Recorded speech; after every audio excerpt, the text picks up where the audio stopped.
Hey guys, welcome back to Max Soulstorm for Unification. I have a 1 vs 1 for you on Meeting of Minds. On the left side playing Eldar, we have Grindan. On the right side we have playing Farsight Enclaves, we have Vrax. And we're not alone here, we are joined by the laughing Mr Landshark. Well, hi there, how are we doing? I'm doing great, how are you? Yeah, I'm doing well, quite excited to see a Farsight Enclave game, because there's not many of them, is there? And it's always a pleasure to see these newer factions and see how they go about their wicked and foul business in the game. Yeah, exactly. I actually, I was talking with Rex in the Discord and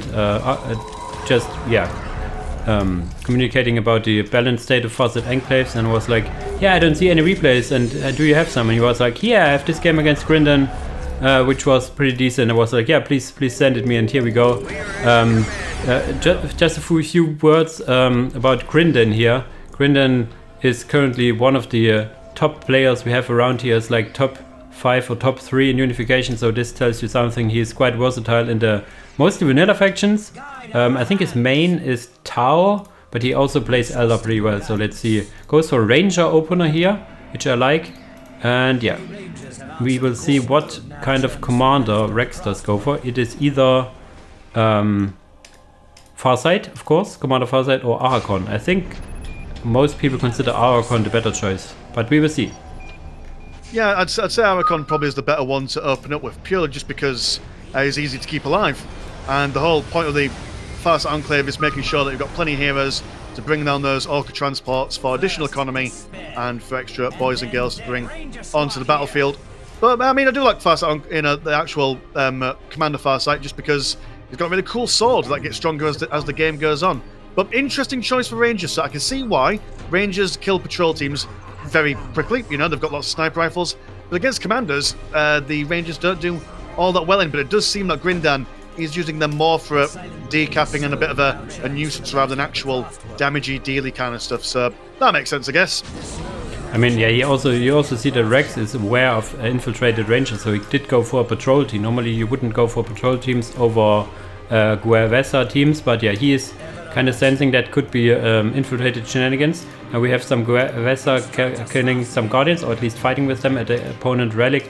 And yeah, these Rangers are just, yeah, now even in melee with the patrol teams, but I think they would win in melee actually against the patrol teams. But there's now Commander Archon chasing them down. He has used his jump, so he's not as mobile for the time being. But yeah, there we have the bane of all commanders here. There is the Farseer, and she can use her Mind War to actually deal a lot of damage against these commanders. So there's a really nice choice to use her against the very commander-dependent faction that is Farsight Enclave. So let's see how this goes. Some broken Guerres are running for their lives. These patrol teams still on melee duty here, killing one ranger actually. But yeah, there comes Commander Archon immediately eating a Mind War to his face. So he needs to be very careful with how to engage these Farsight Farseer here. That's it, yeah. You'd ideally probably save the jump for your commander, so that when that Mind Wall goes in, you jump away and the distance would then break it. But a lovely explosion from Commander Archon, beating everyone away, also separating the Farseer from the rest of her rangers, allowing for the Guervesa everyone to fire at them, but everyone's got the morale broken, which is a bit of an issue. Even the Guervesa, even when they're working for the Farsight Enclave, the morale isn't exactly the most ideal. But popping down Orca transport, that's one benefit that the Farsight Enclave can have. They could just basically drop down more troops as and when they require them. The Rangers still coming out and breaking morale every which way. Farseer is low on health at the moment. And, I mean, the Orca transport's going to sit there, as after all, the longer it sits there, the more economy the Farsight Enclave can gain from them. So why not just leave it there? Follow them up. Oh, very risky there, jumping Commander Archon in. And the Dark Reapers come out, so he's got no chance of escaping for a little while. And now the guard goes on down on them as well, so potential issues here. Yeah, I'm really not liking it, but he is still here and still focusing the Farseer. And will she die is the question. Really ballsy move, as you said. I could see it backfire, especially now that the Dark Reapers are free to fire, but they are still busy killing this patrol team to get their Rangers back out here. So yeah, this is quite an interesting position here. There's a second Dark Reaper squad also now, and yeah, you need to keep Archon alive. He didn't get any units from the Orca, which has just now departed again. Yeah, and now please I'm getting a little anxious here with the Archon still in the enemy base. Please, come on, give me something to breathe. The Guesa are still in melee against these Dark Reapers, but yeah, I do not think he can do anything more here. I think there are more Guesa coming in, but still Archon is in red health now. Please, for the love of God, get out of here. Get out of alive here. And he now moves. There's an upgraded listening post that will fire, and still the Rangers can pursue him, and there he got his jump break going over the mountains, and I can breathe a bit here, I guess. I don't know, I mean, maybe breathing a little bit too soon. The Dark Eldar, sorry, not Dark Eldar, sorry, we'll just watch the Dark Eldar game. The regular Eldar, the Eldari, some would call them, are able to use their fleet of foot to keep on top of them, but seems just let them escape for the moment. But yeah, very risky.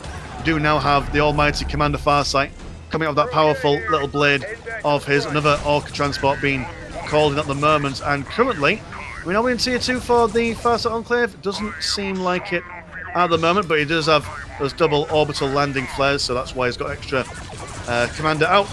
But the army for the Eldar is growing in number gradually over time, and the Guevasa ain't going to cut it against the Dark Reapers once they get into position firing away, so definitely need to see some more bigger, badder troops from these Orca transports at some point in the near future. Yeah, for now he's using these Orca transports just for the economy bonuses. That's like how Vrax likes to play them, only going for the Guesa. Has now started tier 2. It really looked like a little tag team, like Archon gets out and Commander Farsight coming in. And now he has the frontline commander, which has the Archon on the backside. He has gotten another patrol team to detect these Rangers with, so he cannot just fire from the dark. And keeping the pressure up here, that is, tier 2 is this tier 2? Can I click it on it? Yeah, tier 2 is on the way for, actually finishing now for Grindan as well. The tier 2 for Rex is not finished yet, so there's a small tech advantage for Eldar here. So yeah, let's see how he can keep his commanders alive and how he will use his economy. He has some power to spare once he is tier 2. Let's see if he goes for the almighty crisis suits or has some different plans here. Let's see, there's another Orca coming in now. And yeah, for now he's just holding his own with more and more Guesa here. It is interesting. Even the patrol team still surviving. Morale is broken. There's like two Dark Reaper and Ranger squads. Force here is dead actually. My squad is stuck, he said. What squad? Maybe his Rangers? Let's see. Yeah, I'm not sure which squad is stuck at the moment, but either way though, I mean, the Guevasa ain't standing up to the Dark Reapers at all. They're just being turned into mince. Unless it's talk about the Guardian squad on the left-hand side. Yeah, there's... You say that the Eldar into tier 2. I can't see their Soul Shrine anywhere. You're right. The web gate was not a Soul Shrine. I was like convinced that this footprint would be a tier 2, but it's just a web gate for more infantry, I guess. Not using it yet. He still has the 10. Interesting. I could have sworn this would be a thing. He's also not finished his listening shrine on the relic, so there's some misplays by Grindan here. Maybe he's not very happy with one of his squads going down here. Not that he's like tilting or something. That would be bad here, because I think he still can hold his own. Tier 2 is now finished. Yes, tier 2 is finished. Third orbital landing flare is also here, and now there should be a third commander out when, this is when the economy really kicks in. Both of his tier 1 commanders are really bruised. We would like to see, a research and development center. There are some upgrades for these commanders to heal more and have more health in general, and more, let's say, drones and all the good stuff here. Interestingly enough, the Orca transport in the middle of the map was totally ignored by Grindan, and just he goes for the listening post, the fire base over here. Yeah, let's see what commander he goes for. He's not yet got the resource. It looks. The Orca transport is still on the field. You can actually tell which Orca is a commander Orca, because the commander Orca has a different color scheme. Basically, you see here that the unit Orca is red and the commander Orca is more whitish. So yeah, let's see what this assault will bring. Oh, well, that's an interesting little fact right there. But yeah, I imagine that probably the... Oh, I can't remember her name, but the Commander Torchlight, Torch Star, something like that. There's lots of infantry. Set them on fire. That's always a good shot. But here comes the Crisis. Heavy battle suits with a little bit of fire and a little bit of gunpowder as well. But yeah, still in tier... I mean, they're about to finish the Soul Shrine, but sticking to tier 1 for quite a significant amount of time. Don't know how I feel about that. Oh, he didn't got a commander, Rex, it is. He didn't get a commander out of his Orca, I think. Yeah, he still got 2 commanders, so this is a big issue. He prioritized the crisis heavy battlesuit. He saw the Flamer. The Flamer is actually the thing we were talking about in the chat, that the Flamer is still too strong. So maybe we'll see it here in multiple instances. But yeah, missing the tier 2 commander is quite hurting his economy and everything here. So yeah, his commanders are so bruised, and there's the Farsight back. She can come in and probably kill Commander Farsight pretty well with just one fell swoop. There's some focus fire now in the crisis heavy battlesuit. There's some incoming strike. I think it's from Arachon. Yeah, should be Arachon here. Not. Okay, that comes. Yeah. Totally missed because he saw it, but still, I think you need the hero's war gear and stuff like that, so he can use it. Can also get now, I think, his drones. Yeah, he could get his gun drones, not going for it yet. Needs to make sure to not die against take and hold, which he does just now. To finished, as you said, for Grindan, now going for the war gear, optics and armor, of course, and some support portal. Let's see if he goes for a Falcon. I would assume a Falcon to match the mobility of these Farsight Enclaves here. Yeah. And I suppose that the Eldar have also quite decent access to commanders for themselves. I mean, love to see either Jane Zar, the Howling Banshee lady, for going in and smacking the commanders of Vrax in the face, or go for Morganra, might be pronouncing that wrong. Stick them in a Dark Reaper squad, and then that will basically just like double their damage more or less, which is exactly what they want and need at the moment. There's no vehicles for Vrax, so just sitting on a massive Dark Reapers is probably the way forward. But yeah, this Farsight might potentially be able to snipe out Commander Farsight if she can get that Mind War and then maintain certain distance from him. But Vrax being a little bit coy, a little bit careful at the moment. Going to wait and get up some more crisis heavy battle suits. But also, like Commander Archon, the gun drones that you can get, 70 blue and 20 green. Like at late stages of the game, not the most expensive thing in the whole wide world, but for a gun drone, they don't. Are they worth the money at this stage of the game, or is that just a thing you would get if you've got spare cash and you've got nothing else to really spend it on? I don't know. I mean, it saves him if you cannot target Commander Archon itself in ranged fights, so that with some damage would go to the gun drones. I mean, the Farsight ability would still be able to target him, but still, yeah, there's 2 crisis battlesuits here. Also, Grindan now going for the thermoplasma generator over here, which should catapult his economy quite well. We should see some. Yeah, we saw 1 Falcon now going for a Warwalker. The Warwalker can, I think, already get bright lenses to fight.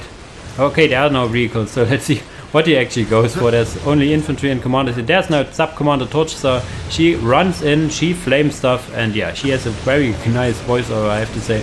But a lot of damage coming to her, and oh my god, is she just going to die here quickly? No, the Commander Farsight saving the day on one side, Commander Archon from the other side, but yeah, still she goes down. I think there was even a Mind War used, if I've seen correctly.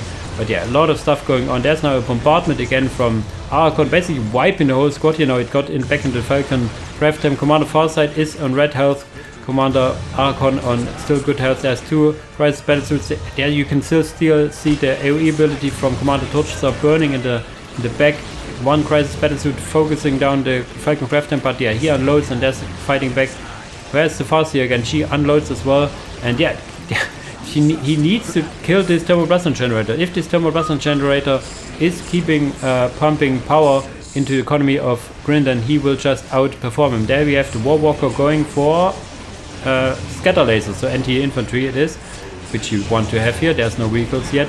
So yeah, another Orca coming in, no vehicles. I have a lot of float on Grindan's side. He's busy microing all the sides, getting a Storm out. There's also Commander Farsight in the back fighting into melee. This is like so much fire from every team inside. There's now Commander, was this Archon? I think it was. No, it was a crisis battle. So Commander Archon jumping out in the last second. Yeah, but I don't see a big army for Farsight here. That's it. That was just about 5 different engagements going on at any one given time. I do quite like how Grindan has basically doubled down on holding the area around the thermoplasma generator by popping up a webway gate. We'll be able to teleport a lot more troops over as his needs and wants develop in this battle. But yeah, losing Torchstar at the beginning of the battle, not an ideal kind of situation. Doing like the blast coming in from Commander Arachon, just making sure that the Falcon grav tank doesn't follow around and he just basically needs to sit at the back of his base and just lick his wounds, like him and Commander Farsight. And as you mentioned, there is not much of an army for the Farsight Enclave at the moment. I mean, what their squad cap at the moment is 8 out of 25, which might sound like a lot, but it's not. They need to get more stuff online, even if it's just more Guevasas. But like, I mean, that's a lot of Dark Reapers and War Walkers. This is a unit composition from the Eldar that is designed for killing infantry, and the one thing that you really don't want to do against the Eldar is go with just one kind of unit in your unit composition, because the Eldar are very keen on just basically just focusing down on one thing at any one given time. A diverse unit composition is what the Eldar most fear. They don't like having to get loads of different bits and bobs, because that requires more micro. More micro the Eldar need to do, the more likely they are to make a mistake, especially in that massive engagement that we saw 2 seconds ago. Yeah, how should I say? Vrax is now tier 3, so we see one of the best models I think Farsight Enclaves have to offer, which is the broadside heavy battlesuit. Just look at this beauty. Big railgun, walking some missile pods on the shoulder, because why not?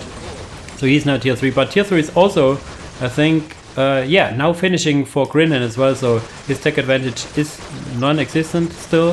His economy is, you can barely compare it, because you need to see how much Orcas there is, but he didn't go for the Orca income upgrades as far as I am considered, but still, the Thermoplasma Generator is still here for Grindan, and every second that goes by he will get more power to get more vehicles. There's a lot of web brigades all around the map, as you said, right next to the Thermoplasma Generator. Is he even repairing it? No, this would be actually a good use of his time to repair it. Yeah, for now, Vrax is holding back, getting more and more stuff out, I guess, tier 3 stuff. He would need, there's one crisis battle suit, but yeah, one gets dropped off without putting, and there's a second broadside heavy battle suit. So I really like that we see that in the actual game now. Let's see how they perform. They should actually shred this rifle. Yeah, just look at it. Wow, 3 shots and he's halfway dead. But yeah, I'm not sure if they can deal against infantry well. There are some disruption with their rockets, but they actually damage. Yeah, okay, they can kill one model at a time, I guess. Yeah, it's a single target damage. That's what they bring to the table. And yeah, just seeing 2 Dark Reapers being killed just then. We've got some models in the webway gate that I don't know what's in there, but they've been in there for quite some time. So I wonder if Grindan's just forgot that they exist.